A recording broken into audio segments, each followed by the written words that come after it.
Assalamu alaikum guys, I hope you are doing well. I am Muhammad Tayyib and today our topic is divorce. Topics related to a Muslim personal law हमने उसको शुरू किया हुआ था। काफ़ी lectures हम इसके कर चुके हैं। ठीक है, डिवोर्स का टॉपिक है, उसके बाद जो है ना वो इद्दत का टॉपिक रह जाएगा हमारा। ठीक है, फिर जो है ना मैरिज का जो कॉन्सेप्ट है, डेसोल्यूशन कंप्लीट जो कॉन्सेप्ट है, ठीक है, वो एंड हो जाएगा। और नेक्स्ट जो है ना हम अपना इनहेरिटेंस और उसके बाद जो वक्फ विल और जो है ना वो गार्डियनशिप को डिस्कस करेंगे। तो जैसे कि मैंने पहले बताया कि आज का हमारा टॉपिक डिवोर्स के वाले से है। मैरिज के वाले से कंप्लीट लेक्चर्स मैं पहले ही ऑलरेडी अपलोड कर चुका हूँ। मोड ऑफ रेजोल्यूशन में भी हमने डिवोर्स को पढ़ा था। ठीक है, देन फिर हमने खुला पढ़ा थी, और आज जो है ना हम डिवोर्स को जो है ना वो डिस्कस कर रहे हैं। ठीक है, उसके बाद हमने रेजोल्यूशन ऑफ मैरिज एक्ट 1939 को भी हम जो है ना वो डिस्कस कर चुके हैं। डिवोर्स एक्चुअली बेसिकली ये होता है कि मोड ऑफ एक जो है ना वो मोड है मैरिज को डिसॉल्व करने के लिए। डिवोर्स का हक जो है ना इस्लाम ने मर्द को दिया हुआ है कि एक मर्द जो है ना वो अपनी वाइफ के साथ अगर नहीं रहना चाह रहा, ठीक है, जैसे कि अल्लाह ताला ने कुरान मजीद में भी इरशाद फरमाया है कि अगर तुम में लग रहा है कि तुम अपनी हदें जो है ना वो कायम नहीं रख पा रहे, बहुत ज़्यादा मजबूरी है, तुम नहीं रह सकते उसके साथ, ठीक है, तो तुम फिर जो है ना उसको छोड़ सकते हो बदले में कुछ दे के। ठीक है, बदले में कुछ दे के तुम उसको जो है ना वो रिहा कर सकते हो, उसको रिलीज़ कर सकते हो, आज़ाद कर सकते हो। ठीक है, तो ये बेसिकली हक जो है वो इस्लाम ने एक मर्द को दिया है। आज के इस लेक्चर में हम ये भी डिस्कस करेंगे कि हमारे जो लॉज हैं, ठीक है, जो इम्प्लीमेंट होता है प्रैक्टिकली हमारी सोसाइटी में, वो कैसे होता है, ठीक है, और क्या कॉन्सेप्ट है, ठीक है, और इस्लाम में इसका क्या कॉन्सेप्ट है, ये सारी डिटेल। तो सबसे पहली चीज़ तो आपको ये आइडिया हो जाना चाहिए कि डिवोर्स जो है ना वो सिर्फ जो है ना वो हस्बैंड के पास ये राइट है कि वो अपनी जो है ना वो औरत को आज़ाद कर सकता है, ठीक है, अगर वो उसके साथ नहीं रहना चाह रहा। मैरिज का हमने कॉन्सेप्ट पढ़ा था, मैरिज का हमने पढ़ा था कि marriage is a civil contract, और ये बेसिकली जो है ना वो रिलेशनशिप को लीगलाइज वे में जो है ना वो चलाने के लिए जो है ना वो एक मेल जो है ना वो एक फीमेल के साथ जो है ना वो निकाह करता है। ठीक है, और due to legalisation of his child, ठीक है, बच्चों की लीगलाइजेशन के लिए, ठीक है, और अपने रिलेशनशिप को लीगल करने के लिए जो है ना वो निकाह करते हैं दोनों आपस में। ठीक है, तो ये एक्चुअली मैरिज का कॉन्सेप्ट था। और उसमें जो है अगर वो हस्बैंड और वाइफ आपस में नहीं रहना चाह रहे तो हस्बैंड जो है ना वो उसको जो है ना वो डिवोर्स तलाक दे सकता है। तलाक सिर्फ हस्बैंड देता है। ठीक है, मोहम्मद अल्लाह के सेक्शन 311 और 314 इससे डील करते हैं। ठीक है, इसका जो मीनिंग है बेसिकली वो है कि अरबिक वर्ड में डिवोर्स जो है ना वो डिवोर्स इज़ अ तलाक। ठीक है, तलाक का वर्ड यूज़ किया गया है। ठीक है, कुरान में भी अब अगर आप देखें तो उसमें तलाक का वर्ड यूज़ किया गया है, अगर आप उसका तर्जुमा पढ़ते हैं तो, विच मीन फ्रीइंग और अनडोइंग द नॉट। ठीक है, औरत को आज़ाद कर देना। इन टर्मिनोलॉजी ऑफ जूडिस, तलाक signifies the resolution of marriage, marriage को डिसॉल्व करना। ठीक है, और अनलमेंट of in legality by the pronouncement of certain words. ठीक है, एक हस्बैंड जो है ना वो सर्टेन वर्ड्स को प्रोनाउंस करता है, जैसे कि कहते हैं कि जी मैं तुम्हें तलाक देता हूँ, तलाक देता हूँ, तलाक देता हूँ। ठीक है, तो फिर डिवोर्स हो जाती है। ठीक है, लेकिन इसका भी एक पूरा मैकेनिज्म है जो कि पाकिस्तानी लॉज ने अडॉप्ट किया है, वो हम इसको साथ साथ डिस्कस करेंगे। ठीक है, at a time 3 time pronounce करना और कह देना जी डिवोर्स हो गई है, तो पाकिस्तान लॉ में इसको अनकॉन्स्टिट्यूशनली डिक्लेयर किया गया है। ठीक है, आज की इस 21st सेंचुरी में जब जूरिस्प्रूडेंस इतनी ज़्यादा डेवलप हो चुकी है, तो पाकिस्तान लॉ ने के ऊपर इस पे जजमेंट्स हैं कि इसको अनकॉन्स्टिट्यूशन, अब कॉन्स्टिट्यूशन क्या, लीगल वे क्या है पाकिस्तान में, अगर एक हस्बैंड डिवोर्स देता है, देखिए हमने खुला को पढ़ा, खुला इनिशिएट की जाती है औरत की तरफ से। ठीक है, देन फिर हमने पढ़ा कि जी अगर औरत जो है ना वो थ्रू कोर्ट मैरिज डिसॉल्व करवाना चाहती है, कोई लीगल ग्राउंड है उसके पास, जिसको हमने जो है मुस्लिम रेजोल्यूशन ऑफ मैरिज एक्ट 1939 में जो है ना वो सेक्शन 2 में हमने सारे ग्राउंड्स पढ़े। ठीक है, आज जो बेसिकली ये है कि ये राइट जो है ना वो मेल के पास है तलाक का। ठीक है, अब मेल कैसे प्रोनाउंस करेगा, क्या प्रोसीजर होगा, वो भी हम इसमें डिस्कस करेंगे। सबसे उसके बाद डेफिनेशन है हमारी। ठीक है, अगर हम इसकी जनरल डेफिनेशन देखें तो absolute power of denouncing unilateral divorce of the husband, absolute power दी गई है हस्बैंड को कि वो अगर नहीं रहना चाह रहा अपनी वाइफ के साथ तो वो उसको डिवोर्स दे सकता है। केस लॉ की डेफिनेशन अगर हम देखें, it is a freedom from the bondage of the marriage. ठीक है, बेसिकली जो है ना वो एक फ्रीडम है, आज़ादी है मर्द और औरत के आपस में। ठीक है, मर्द जो है वो औरत को आज़ाद करता है जो उनका जो रिलेशनशिप है उससे। ठीक है, तो डेट्स इज द तलाक। फॉर्म ऑफ डिवोर्स बेसिकली इमाम अबू हनीफा कहते हैं कि जो है ना वो ओरली भी डिवोर्स हो सकती है और रिटर्न में भी आप जो है ना वो लिख के किसी को जो है ना वो तलाक दे सकते हैं, ठीक है। लेकिन जो शिया स्कूल ऑफ थॉट्स हैं वो कहते हैं कि एट अ टाइम जो है ना वो 2 मेल विटनेसेस होना लाजमी है, ठीक है। शिया में थोड़ा सा, तो शिया स्कूल ऑफ थॉट्स में जो है ना वो इसका थोड़ा सा कॉन्सेप्ट जो है ना वो डिफ़िकल्ट है, ठीक है। अगर एक हस्बैंड ने फीमेल को डिवोर्स देनी है तो मेल का होना लाजमी है। अब उनकी जो अपनी जो फिक है, ठीक है, जो जूरिस्प्रूडेंस है वो एक्चुअली ये कहती है कि जी हो सकता है कि वो जो 2 मेल है, ठीक है, वो आपस में उनको समझाएं कि आप जो है ना वो ऐसा एक्ट ना करें। लड़ाई हो जाती है, लेकिन ये मतलब एक पूरी जूरिस्प्रूडेंस है शिया स्कूल ऑफ थॉट्स के इसके रिलेटेड कि अगर 2 मेल मौजूद हैं तो ही जो है ना वो एक मर्द जो तलाक देगा अपनी वाइफ को, तो वो जो है ना वो कंसीडर की जाएगी। लेकिन उसके लिए भी क्या प्रोसीजर अडॉप्ट किया जाएगा, वो प्रोसीजर भी जो है ना मैं नेक्स्ट जो है ना डिटेल से डिस्कस करूँ। कुरानी रेफरेंस अगर मैं दूँ तो सूरह बकरा में आयत नंबर 228 और 230 में इसके वाले से जो है ना वो रेफ़र किया गया कुरानी। और भी बहुत से कुरानिक जो है ना वो आयत हैं जो इससे डील करती है। अगर मैं उसको वो एक्चुअली में इसको जो कुरान में बयान किया गया है, तलाक वाली औरतें अपने आप को 3 हैज़ तक रोकें, यानी कि जो उनका मेंस्ट्रुएशन पीरियड है, ठीक है, वो 3 हैज़ जो 3 मतलब 3 मंथ के लिए वो रोकें।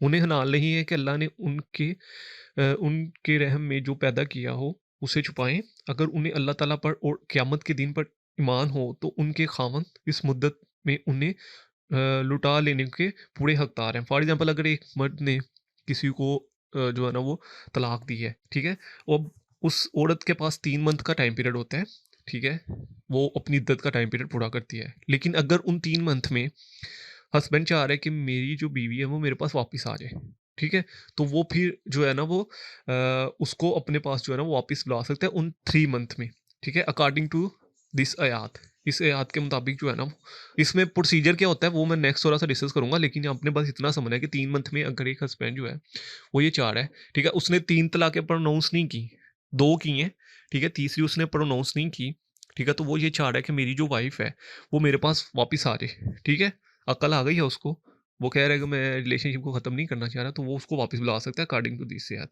उनके खावंद उस मुद्दत में उन्हें लौटा लेने के पूरे हकदार हैं अगर उनका इरादा इस्लाह का हो, और औरतों का भी वैसे ही हक है जैसे उन पर मर्दों के हैं, ठीक है, और अच्छाई के साथ है कि मर्दों को औरतों पर फजीलत है और अल्लाह ताला गालिब है, हिकमत वाला है। एक्चुअली में ये जो आयत है, ठीक है, इस्लाह का हो और औरतों के भी वैसे ही हक हैं जैसे कि उनके मर्दों पर हैं। इसी बेस पे इस आयत की जो है ना वो तशरीह की बेस पे, इंटरप्रिटेशन की बेस पे जो है ना वो पाकिस्तानी कोर्ट ने जो है ना वो औरत को ये राइट दिया था कि वो खुला जो है ना वो क्लेम कर सकती है, ठीक है। और आज औरत के पास ये राइट है कि ये जजमेंट आ चुकी हैं हाई कोर्ट्स की, ठीक है, कि औरत जो है वो अगर तो किसी भी ग्राउंड के ऊपर जो है ना वो खुला क्लेम करती है कोर्ट में आके, ठीक है, तो कोर्ट इज़ बाउंड कि वो उसको खुला जो है ना वो ग्रांट कर देगी। कोई भी ग्राउंड है, ठीक है, किसी भी वाले से ग्राउंड है। एक्चुअली में जूरिस्प्रूडेंस ये डेवलप हो चुकी है कि औरत के पास मुकम्मल राइट है कि वो अगर किसी मर्द के चाहे साथ रहना चाहे तो रह सकती है, अगर नहीं रहना चाहे तो उसको जो है ना वो आज़ाद कर सकती है। तो ये एक्चुअली में जो है ना वो इस आयत में था। अगर मैं आयत नंबर ये जो सूरह बकरा की आयत नंबर 230 पढ़ूँ, 230, तो उस पर लिखा है कि फिर अगर उसको 30 दफ़ा आपने तलाक दे दी है, ठीक है, तो अब इसके लिए हलाल नहीं है कि जब तक वो औरत उसके सिवा किसी दूसरे मर्द से हलाला करे। यहाँ पे अब हलाला करे कि आपने 3 दफ़ा तलाक दे दी। देखिए पहले ये था कि आपने तलाक दी उसको, ठीक है, उसके बाद उसने अपना इद्दत का टाइम पीरियड पूरा किया 8 मंथ, फिर आपने दूसरी तलाक दी, ठीक है, फिर उसने इद्दत का पीरियड टाइम पे, अब ये आप ये चाह रहे हैं कि मेरी औरत मेरे पास वापस आ जाए, ठीक है, अकल आ चुकी है आपको, आप चाह रहे हैं कि ये औरत वापस आ जाए। तो अब फिर क्या कर सकते हैं कि आप फिर उसके साथ जो है ना वो निकाह कर सकते हैं दोबारा। सेम प्रोसीजर होगा, हक महर होगा, सारी कंप्लीट वही जो है ना वो प्रोसेस होगा। ये चीज़ें हम नेक्स्ट पढ़ेंगे, ठीक है। लेकिन अगर आप नहीं उसके साथ रहना चाह रहे तो फिर आप तीसरी दफ़ा जब आप तलाक देंगे, ठीक है, तो फिर औरत मुकम्मल तौर पे आज़ाद हो जाएगी, अपना इद्दत का टाइम पीरियड पूरा करेगी। अब जब आपने 3 दफ़ा तलाक दे दी, ठीक है, 1 साल के बाद अब आप चाह रहे हैं कि जी मेरी जो है ना वो बेगम जो है ना वो मेरे पास वापस आ जाए, ठीक है। इसमें बेसिकली ये होता है कि जब अगर 1 साल के अंदर-अंदर उस औरत का जो है ना वो प्रेगनेंसी हो जाती है, ठीक है, चाइल्ड जो है ना उसकी बर्थ हो जाती है, तो अब मर्द चाह रहा है कि जी मैं फिर वापस उसी औरत से शादी कर लूँ, ठीक है। तो यहाँ पे इस्लाम ने कहा है कि उसको हलाला करना पड़ेगा। वो हलाला ये होता है कि बेसिकली औरत किसी दूसरे मर्द से शादी करेगी, फिर उससे तलाक लेगी, फिर वो दोबारा इसी मर्द से शादी कर सकती है। ये बेसिकली एज अ पनिशमेंट हलाला जो है ना वो बताया गया, ठीक है। तो ये एक्चुअली में ये आयत जो है इसमें जो है ना वो ये चीज़ें लिखी गई हैं, ठीक है, सूरह बकरा की, जो है आयत नंबर 230 है उसमें, ठीक है। अब जो है ना वो साउंड माइंड और माइनर जो है जो माइनर है मतलब एट द एज ऑफ 18 साल से जो कम उम्र बच्चा है उसके अगर उसके गार्डियन शादी कर देते हैं तो वो तलाक प्रोनाउंस नहीं कर सकता, ठीक है। अगर उसने तलाक देनी भी है तो वो थ्रू गार्डियन ही देगा, ठीक है। अनसाउंड माइंड जो है ना वो भी तलाक नहीं दे सकता, अगर उसने भी तलाक देनी है तो वो भी थ्रू गार्डियन देगा, ठीक है। बहुत से केस लाज ऐसे हैं कि एक हस्बैंड ने जो है ना वो शराब पी के अपनी वाइफ को तलाक प्रोनाउंस की, ठीक है। जब तो चूंकि जब कोर्ट में केस आया तो हस्बैंड ने ये प्ली ली कि जी मैं तो नशे में था, वो मुझे तब आइडिया नहीं था कि मैं क्या कर रहा हूँ, ठीक है। तो डेट्स इज नॉट अ तलाक, ये चीज़ें हम जो है ना वो पढ़ेंगे भी, ठीक है। अब सुन्नी ला कहते हैं कि जी ये तलाक हो चुकी है, ठीक है। कैसे भी आपने तलाक दी है, चाहे आपने जिस तरह भी दी है वो तलाक है, ठीक है। लेकिन शिया ला कहते हैं कि जी अगर आपने तलाक कंपैनियन बेसिकली होता है कि आपको किसी ने फोर्स किया है, आपको किसी ने वादा किया, किसी ने आपके साथ कि तुम उसके साथ उसको तलाक दे दो या जो भी वाट एवर यूज हो, ठीक है। किसी के प्रेशर में आप अनड्यू इन्फ्लुएंस में, ठीक है, या आपने इंटॉक्सिकेशन, वो जो मैंने अभी बात की है कि अगर आपने शराब पी के किसी को जो है ना वो तलाक प्रोनाउंस कर दी है, ठीक है, तो डेट्स इज नॉट अ तलाक, ठीक है। इसके ऊपर जूरिस्प्रूडेंस जो है ना वो अच्छी खासी डेवलप हो चुकी है पाकिस्तान में भी। जूरिस्प्रूडेंस में जजमेंट्स आ चुकी है हाई कोर्ट की कि अगर कोई पर्सन शराब पी के जो है ना वो तलाक देता है तो डेट्स इज नॉट अ तलाक। अब आप वापिस आते हैं अपने टॉपिक पे। टॉपिक बेसिकली क्या है हमारा कि डिवोर्स, ठीक है। डिवोर्स दो तरह से होती है, एक है जुडिशियल डिवोर्स और एक extra judicial divorce. Judicial divorce का मतलब कि आप कोर्ट में जाते हैं और कोर्ट से क्लेम करते हैं कि जी हमें हमारी जो मैरिज है उसको डिसॉल्व किया जाए, ठीक। उसके अपोजिट एक्स्ट्रा जुडिशियल डिवोर्स होती है। एक्स्ट्रा जुडिशियल डिवोर्स होती है कि आप विदाउट इंटरवेंशन ऑफ कोर्ट में इंटर होने के बगैर ही आप जो है ना वो तलाक दे सकते हैं, ठीक है। तो ये दो मेथड होते हैं तलाक के, आप एक कोर्ट में एक विदाउट कोर्ट, ठीक है। पहली चीज़ ये है कि हस्बैंड तलाक दे सकते हैं, जैसे कि मैंने अभी कहा कि हस्बैंड के पास मुकम्मल राइट है कि वो तलाक दे सकते हैं। दूसरी चीज़ ये है कि mutual concern of husband and wife के थ्रू जो है ना वो तलाक हो सकती है। और तीसरी चीज़ है कोर्ट, ठीक है। कभी भी औरत जो है ना वो तलाक नहीं देती। मैं फिर से बता दूं, इस्लाम में ऐसा कहीं कॉन्सेप्ट नहीं है, आज तक तो नहीं निकला, ठीक है। नेक्स्ट इन फ्यूचर जो है ना वो निकले तो उसका कुछ नहीं कह सकते, ठीक है। लेकिन अभी तक जो है ना वो ऐसा कोई कॉन्सेप्ट हमारे उलमास ने, ठीक है, अभी तक नहीं निकाला कि एक औरत जो है वो अपने मर्द को जो है ना वो तलाक दे, क्योंकि क्लियर कट चीज़ें कुरान में ये चीज़ क्लियर कट लिखी है, ठीक है। लेकिन कुछ भी हो सकता है। Mood off resolution of marriage, ठीक है, अपोस्टेसी, ठीक है, डेथ ऑफ इधर पार्टीज, डिवोर्स, और जो है ना अगर पुबर्टी obtain नहीं की, फॉर एग्जांपल एक औरत के साथ एक बच्ची का जो है ना निकाह कर दिया जाता है और वो जो है ना वो कोर्ट में ये क्लेम करती है कि मैं अभी इस काबिल नहीं हूँ कि मेरा जो है ना निकाह किया है, और जिस बंदे के साथ निकाह किया जा रहा है उसकी एज मेरे से डबल से ट्रिपल है। बहुत से ज़्यादा सोसाइटी में हमने देखा है कि एक 16-17 साल की बच्ची का निकाह 30-30 40-40 साल के बाबे के साथ कर दिया जाता है, ठीक है। तो वो फिर आके कोर्ट में ये क्लेम कर सकती है कि मेरे अभी पुबर्टी अटेन नहीं की, ठीक है, तो मुझे जो है ना वो तलाक दी जाए। उसके बाद कैंसिलेशन ऑफ इरेगुलर, अगर किसी ने इरेगुलर मैरिज की है तो उसको भी जो है ना वो कोर्ट कैंसिल कर सकती है। ये बेसिकली जो है ना वो डिवोर्स की काइंड्स हैं जो अब हम पढ़ने जा रहे हैं, ठीक है। यही एग्जाम में ज़्यादातर पूछा जाता है, तो आप इसको ध्यान से सुनिएगा। तलाक़ एहसन बेसिकली जो है ना वो फर्स्ट काइंड है। तलाक़ एहसन का जिक्र जो है ना वो कुरान मजीद में दो तरह की तलाक़ों का जिक्र किया गया है, तलाक़ एहसन और तलाक़ हसन। अभी भी जो हमने पढ़ा वो यही था, ठीक है। तलाक़ एहसन जो है वो ये है कि एहसन तरीका बताया है कुरान ने कि सबसे एहसन तरीका ये है, ठीक है। और नबी करीम सल्लल्लाहु अलैहि वसल्लम ने कहा है कि एक एहसन तरीका जो है ना वो अडॉप्ट किया जाए जब भी, अगर आप एक मर्द और जो है ना वो वाइफ के साथ नहीं रहना चाह रहा, ठीक है, अपनी बीवी के साथ नहीं रहना चाहता, तो वो ये बेहतरीन तरीका है, सबसे एहसन तरीका है, तो आप इसी को अडॉप्ट करो। अब ये एहसन तरीका क्या है? एहसन तरीका ये है कि एक हस्बैंड अपनी वाइफ को एक दफ़ा तलाक देगा, ठीक है। अब एक दफ़ा उसने तलाक दी, बेसिकली हस्बैंड के पास 3 तलाक देने के राइट होता है, ठीक है। लेकिन एहसन तरीका ये है कि आपने एक दफ़ा तलाक दी, जब आपने एक दफ़ा तलाक दी तो एक दफ़ा तलाक देने के बाद आपने औरत को इद्दत का टाइम पीरियड पूरा होने दिया। औरत ने अपने इद्दत का टाइम पीरियड पूरा किया। अगर तो ड्यूरिंग इद्दत आप उसको जो है ना वो वापस अपने पास बुलाना चाहते हैं, सही है, तो आप उसको बुला सकते हैं, क्योंकि इद्दत का भी जो खर्चा है ना वो हस्बैंड ही जो है ना वो उठाता है। बहुत से केस लाज हैं इसके ऊपर कि इद्दत का खर्चा जो है ना वो हस्बैंड उठाएगा, ठीक है। वो कोर्ट डिसाइड करेगी कि एक मंथ का जो है ना वो कितना खर्चा देना है हस्बैंड ने अपनी वाइफ को, ठीक है। तो इद्दत का खर्चा जो है वो हस्बैंड उठाता है। ड्यूरिंग इद्दत अगर हस्बैंड ये चाहे कि मैं वापस अपनी वाइफ को जो है ना वो वापस बुलाना चाहता हूँ तो वो बुला सकते हैं, ठीक है। उसके बाद अगर इद्दत का टाइम पीरियड ख़त्म हो चुका है, एक तलाक हुई, तलाक के बाद उसने नोटिस किया वाइफ को, ठीक है, वाइफ ने अपना इद्दत का टाइम पीरियड पूरा किया, वाइफ चाहे तो यूनियन कौंसिल से डिवोर्स सर्टिफिकेट डिमांड कर सकती है, उसको पास डिवोर्स सर्टिफिकेट होगा, ठीक है। अब वो चाहे तो वो आज़ाद है। लेकिन अगर ये हस्बैंड और वाइफ फिर से चाह रही हैं कि हम अपना जो है ना वो हम दोनों आपस में जो है ना वो फिर से निकाह कर लें, तो इनको हलाला करने की ज़रूरत नहीं पड़ेगी, ठीक है। हलाला तब होगा जब एक हस्बैंड ने 3 दफ़ा अपनी वाइफ को तलाक अनाउंस कर दी है, ठीक है। यहाँ पे इस जो एहसन तरीका है वो मैं ये बताता है कि एक हस्बैंड ने सिर्फ एक दफ़ा तलाक अनाउंस करनी है। तलाक अनाउंस करने के बाद उसने अपना इद्दत का टाइम पीरियड पूरा किया और वो औरत आज़ाद है, ठीक है। अगर वो दोबारा उसी मर्द के पास आना चाहती है तो वो फिर निकाह करेंगे, दोबारा से हक महर डिसाइड होगा और सारा प्रोसेस होगा, तभी वो दोबारा आ सकते हैं। दूसरा तरीका जो है वो हसन है, ठीक है, इसलिए इसको सबसे आसान तरीका कहा जाता है, ठीक है। नबी करीम सल्लल्लाहु अलैहि वसल्लम को भी ये तरीका पसंद था, ठीक है। इसमें ये होता है कि हलाला नहीं करना पड़ता। अब हसन तरीका ये है, ठीक है, हसन तरीका ये है कि एक मर्द ने अपनी वाइफ को तलाक दी, ठीक है।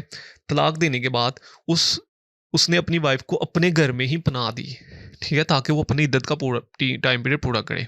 पहली तलाक दी, एक तलाक दी, उसके बाद 1 मंथ का उसने जो है ना वो इद्दत का टाइम पीरियड पूरा किया, ठीक है। फिर उसने 1 मंथ के बाद यहाँ पे मेंस्ट्रुएशन पीरियड तोहर लिखा है, ठीक है। तोहर मीन के जब उसको मेंस्ट्रुएशन पीरियड एक आएंगे, उसके बाद जब दूसरा आएगा तब वो उसको जो है ना वो दूसरी तलाक हस्बैंड प्रोनाउंस करेगा, ठीक है। अब ये होगा कि अगर फॉर एग्जांपल एक हस्बैंड ने दूसरी तलाक उसको प्रोनाउंस कर दी, ठीक है, अब वो चाह रहे हैं कि हम दोनों जो है ना वो फिर से रिलेशनशिप में आ जाएं, ठीक है, मतलब अपना जो है ना वो दोबारा से फिर जो है ना रिलेशनशिप में आ जाए, तो वो फिर से जो है ना वो निकाह कर सकती हैं। उसके लिए उनको हलाला नहीं करना पड़ेगा। लेकिन अगर एक हस्बैंड ने तीसरी दफ़ा तलाक प्रोनाउंस कर दी है, ठीक है, और वाइफ ने जब तीसरी दफ़ा तलाक का नोटिस उसके पास चला गया है, ठीक है, तो फिर ये है कि उसको हलाला करना पड़ेगा। हलाला जैसे कि मैंने आपको पहले बताया कि एक औरत जो है वो किसी दूसरे गैर मर्द से शादी करेगी, ठीक है, फिर जब उसको उससे तलाक लेगी, ठीक है। अब इंटेंशनली हलाला हराम है इस्लाम ने। अगर अब एक औरत ने इंटेंशनली किसी दूसरे मर्द के साथ जो है ना वो शादी की और 1 मंथ बाद उसको छोड़ दिया और फिर अपने इद्दत का टाइम पीरियड पूरा किया और फिर अपने पहले मर्द के पास आ गई, ठीक है, तो इंटेंशनली हलाला हराम है, ठीक है। इंटेंशनली नहीं करना, ये बेसिकली हलाला का कॉन्सेप्ट इसी वजह से रखा गया है कि ताकि जो है वो पनिशमेंट दी जाए इन दोनों हस्बैंड और वाइफ को, ठीक है। ये सज़ा के तौर पे एक जो है ना वो हलाला का कॉन्सेप्ट इस वजह से रखा गया है, ठीक है। अब तीसरी दफ़ा जब उसने तलाक प्रोनाउंस की तो औरत मुकम्मल आज़ाद है। फिर वो उससे शादी तभी करेगी पहले मर्द से जब वो हलाला परफॉर्म करेगी, ठीक है। तो ये बेसिकली 2 तरीके हैं। ऐसा तरीका जैसे कि मैंने पहले बताया कि एक तलाक दी, इद्दत का टाइम पीरियड पूरा किया, औरत आज़ाद है, ठीक है, वो चाहे तो दूसरे मर्द से भी शादी कर सकती है, चाहे तो उसी मर्द के पास आ सकती है विदाउट हलाला। तलाक़े हसन 3 तलाक़ें प्रोनाउंस होगी, ठीक है। उसके बाद क्या हुआ कि औरत आज़ाद होगी मुकम्मल, ठीक है। अब वो दूसरे मर्द से शादी करेगी तब भी वो पहले मर्द के पास वापस आ सकती है, उसके अलावा उसके पास कोई चारा नहीं है कि वो पहले मर्द के पास वापस आए, ठीक है। एक ही सिर्फ जो है ना वो वे है, वो ये है कि वो किसी दूसरे मर्द से शादी करे, ठीक है, उसके बाद उससे तलाक ले, वो फिर वो वापस अपने मर्द के पास आए, तो ये वे है, ठीक है। तो पहली चीज़ हमने तलाक़े हसन और तलाक़े हसन पढ़ी, ठीक है। अब बेसिकली मैं आपको बता दूं कि प्रैक्टिकल क्या होता है पाकिस्तान की सोसाइटी में। मैं आपके साथ जो है ना वो चीज़ शेयर कर देता हूँ कि प्रैक्टिकली क्या होता है। प्रैक्टिकली ये होता है कि तलाक़े हसन जो है ना वो उसको ज़्यादा फॉलो किया जाता है, ठीक है। अब तलाक़े हसन ये है, पहले उससे पहले हम जो है ना वो तलाक़े बिद्दत का कॉन्सेप्ट पढ़ ले। तलाक़े बिद्दत बेसिकली है कि आपने at a time 3 time pronounce कर दिया है कि मैं तुम्हें तलाक देता हूँ, तलाक देता हूँ, तलाक देता हूँ, एट दैट स्पॉट 3 दफ़ा प्रोनाउंस कर दिया, सिंगल प्रोनाउंसमेंट, ठीक है। एट द स्पॉट 3 दफ़ा प्रोनाउंस कर दिया, उसको तलाक़े बिद्दत और तलाक़े बैन कहते हैं, ठीक है। बेसिकली ये कॉन्सेप्ट है, ठीक है, जो कि हम अक्सर जो है ना वो देखते रहते हैं कि एक मर्द ने एट द स्पॉट 3 दफ़ा अपनी वाइफ को कह दिया कि मैं तुम्हें तलाक देता हूँ, तलाक देता हूँ, तलाक देता हूँ। अकॉर्डिंग टू जो है ना वो सुन्नी स्कूल ऑफ थॉट्स ये तलाक हो चुकी है, ठीक है। लेकिन according to Shia school of thoughts ये तलाक नहीं हुई, ये सिर्फ एक तलाक कंसीडर होगी।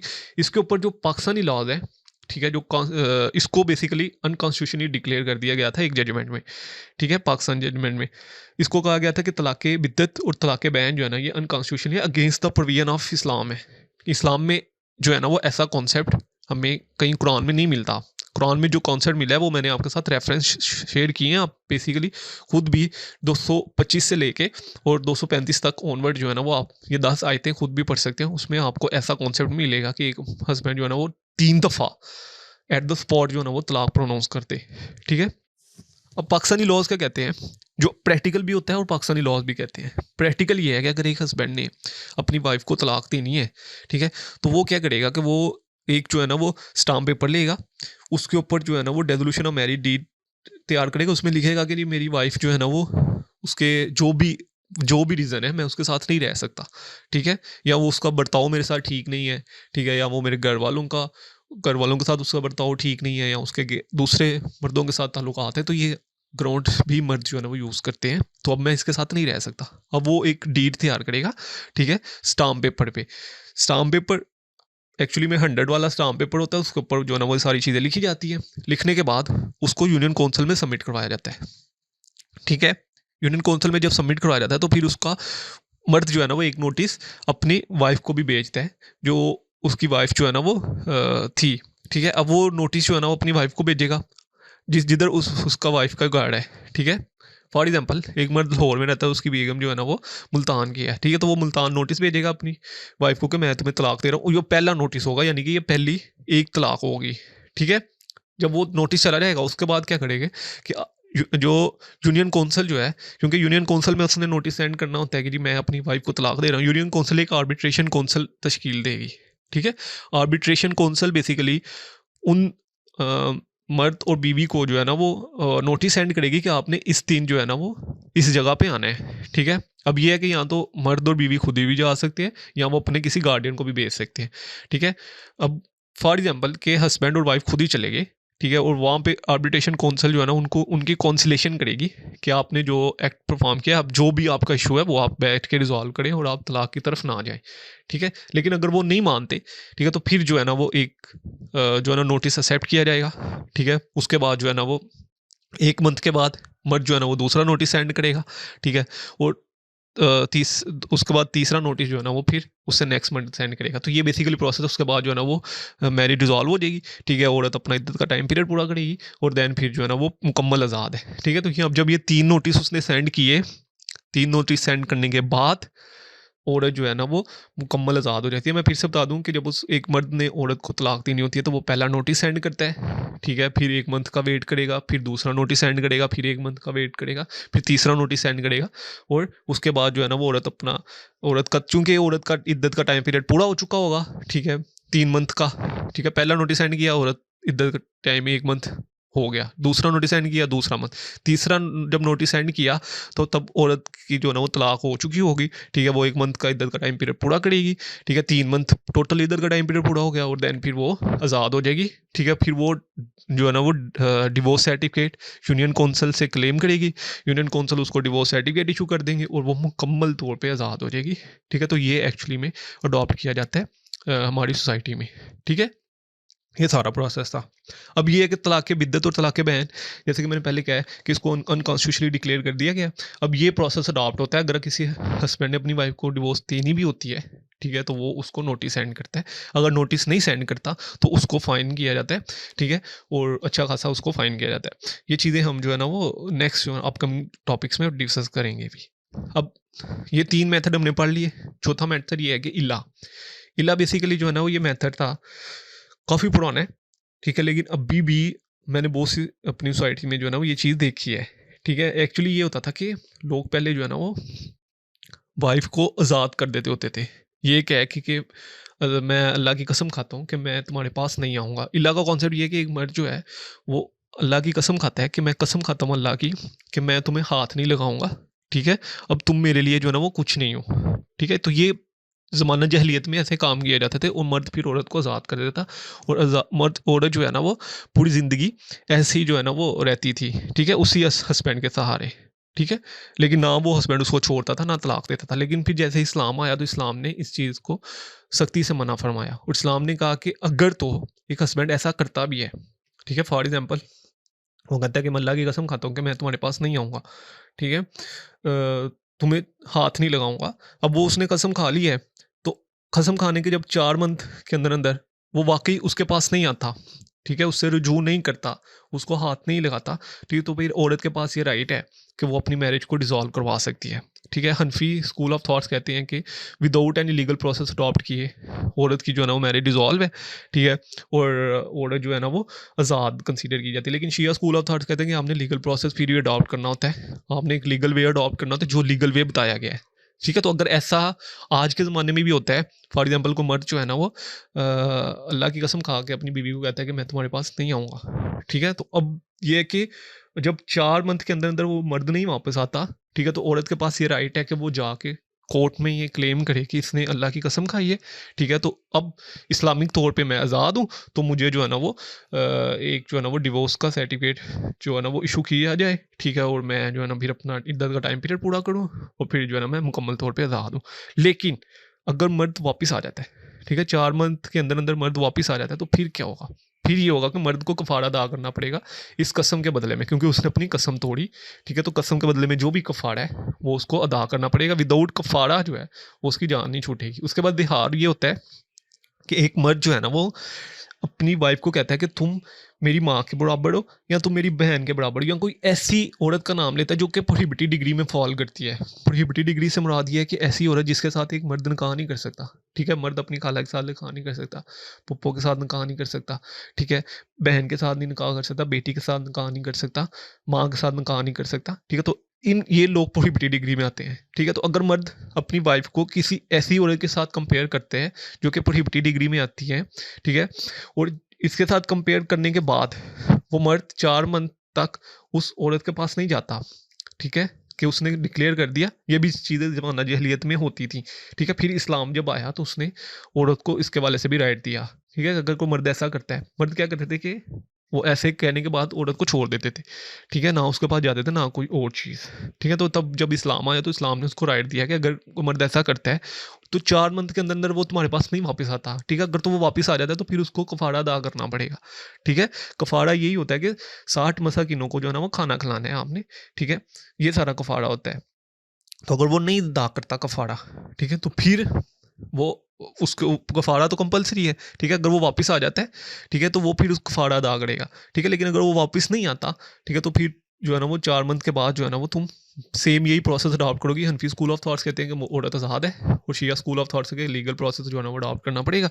लीगल प्रोसेस यही होता है कि काज़ी के पास जाना पड़ता है, काज़ी को बताना पड़ता है कि इस्लाम में जो कॉन्सेप्ट है, काज़ी को बताना पड़ता है कि जी मेरे मर्द ने जो है ना वो मुझे ऐसे ऐसे बोला था, ठीक है, और अब इस्लाम के मुताबिक मैं आज़ाद हूँ और 4 मंथ हो चुके हैं, वो उसने मेरी कोई खैर खबर नहीं ली, ठीक है, तो मैं आज़ाद हूँ। फिर काज़ी जो है ना वो ये प्रोनाउंस कर देता है कि उससे पहले नोटिस सेंड करता है मर्द को, ठीक है। काज़ी आज के ज़माने में काज़ी जज है, ठीक है। तो जज जो है ना वो नोटिस ज़रूर सेंड करेगा मर्द को कि जी औरत जो है ना वो ये चीज़ें क्लेम कर रही है, ठीक है। उसके बाद फिर उसको जो है ना वो सेपरेट कर दिया जाएगा। नेक्स्ट जो प्रोसेस है वो खुला का है, ठीक है। खुला के वाले से मैं कंप्लीट बहुत डिटेल से लेक्चर अपलोड कर चुका हूँ, ठीक है। खुला ये होता है कि बेसिकली खुला जो है ना वो इनिशिएट किया जाता है औरत की तरफ से, ठीक है। औरत जो है ना वो अगर तंग आ जाती है अपने मर्द से, तो वो औरत फिर जो है ना वो ये कहती है कि तुम बदले में मेरे से कुछ पैसे ले लो, कंसिडरेशन, समथिंग इन रिटर्न, कुछ भी हो सकता है, पैसे, बंगला, गाड़ी, कुछ भी मैं तुम्हें देती हूँ और उसके बदले में तुम मुझे आज़ाद कर दो, ठीक है।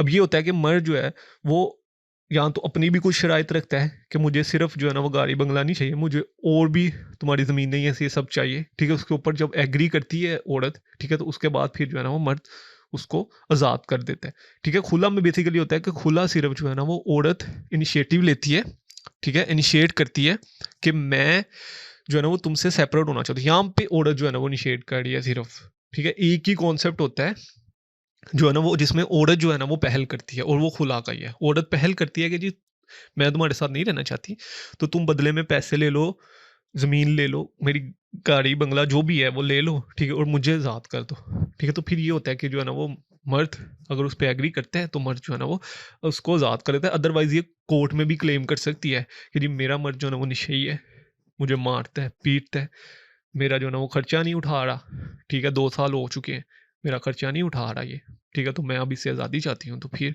कोर्ट भी जो है ना वो इसको खुला की जो है ना वो डिक्री प्रोनाउंस कर देगी, ठीक है। तो खुला बेसिकली जो है ना वो औरत पहल करती है।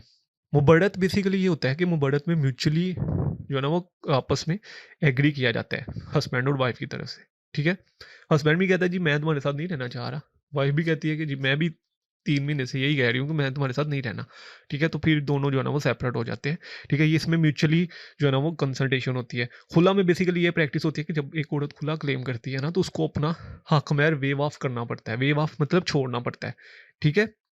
बढ़त में ये होता है कि दोनों की आपस में रजामंदी होती है, ठीक है, और उसके बदले में औरत को अपना हक महर वेव ऑफ करना नहीं पड़ता, ठीक है। नाम मुबड़त में जो है ना वो मुबड़त बेसिकली है कि आपस में एग्री करते हैं दोनों, ठीक है। तो उसके बदले में फिर उसको अपना हक में या कोई ऐसी चीज़ जो है ना वो कंसिडरेशन नहीं देनी पड़ती औरत में, ठीक है। तो इसमें यही डिफरेंस है कि खुला सिर्फ औरत इनिशिएट करती है, ठीक है। तो औरत को अपना हक में वेव ऑफ करना पड़ता है, ठीक है। अगर वो मर्द कह रहा है कि जी मुझे हक में नहीं चाहिए, मैंने और भी इस पे बड़े खर्चे किए हैं, ठीक है, चूंकि ये अपनी रजामंदी से जा रही है, ठीक है, इसके किसी गैर मर्द के साथ ताल्लुकात है, ठीक है, तो अब ये मुझे बदले में ये चीज़ें दे तो तब भी मैं इसको आज़ाद करूंगा, ठीक है। कोर्ट में जाकर वो भी क्लेम कर सकता है, सही है, कि ये रीज़न है जिसकी वजह से ये छोड़ रही है मुझे, ठीक है। इसको दूसरा मर्द पसंद आ गया, तो अगर मैंने इसके ऊपर इतना खर्चा किया, ये किया, तो ये भी बदले में मुझे वो सारी चीज़ें वापस करे, ठीक है, तब भी मैं इसको छोड़ूंगा। तो तब फिर कोर्ट एक जो है ना वो मुनासिब वे अडॉप्ट करेगी, ठीक है, और फिर जो है ना वो उनको मैरिज को डिसॉल्व कर दिया। मुबड़त में ये होता है कि म्यूचुअली एग्रीमेंट होता है,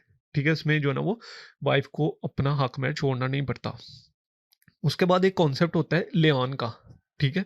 लियान में ये होता है कि एक वो इधर नहीं लिखा, ठीक है, अगर आप लिखना चाहें तो वो लिख सकते हैं, लेकिन समझने के लिए जो है ना वो आप ऐड कर लीजिएगा कि लियान बेसिकली होता है कि एक मर्द जो है ना वो अपनी औरत के ऊपर झूठा इल्ज़ाम लगाता है, ठीक है।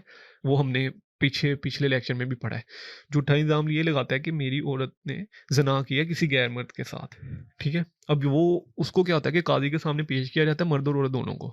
मर्द जो है ना वो कहता है कि मैं अल्लाह की कसम खा कहता हूँ कि मेरी औरत ने किसी दूसरे मर्द के साथ ना किया है, और अगर मैं झूठ बोलूँ तो मेरे पे अल्लाह की लानत हो, ठीक है। तो ये 3 दफ़ा मर्द प्रोनाउंस करेगा, फिर वाइफ से पूछा जाएगा कि अब तुम बताओ, तो वो कहते हैं कि नहीं, मेरा मर्द जो है ना वो मेरे पर झूठा इल्ज़ाम लगा रहा है, ठीक है, मैंने ऐसा कुछ नहीं किया, ठीक है। तो फिर वाइफ को बोला जाएगा तो तुम वही कसम खाओ जो तुम्हारा मर्द खा रहा है। तो वाइफ कहेगी कि मैं अल्लाह की कसम खा कहती हूँ कि मैंने ऐसा कुछ नहीं किया जिसका इल्ज़ाम मेरा मर्द मेरे ऊपर लगा रहा है, ठीक है। वो अगर मैं झूठ बोलूँ तो मेरे पे अल्लाह की लानत हो। तो फिर औरत भी 3 दफ़ा ये जो है ना वो वर्ड दोहराएगी, ठीक है, यही अल्फाज दोबारा बोलेगी, 3 दफ़ा बोलेगी, ठीक है। और उसके बाद जो है ना वो काजी उनकी मैरिज को डिसॉल्व कर देगा, ठीक है।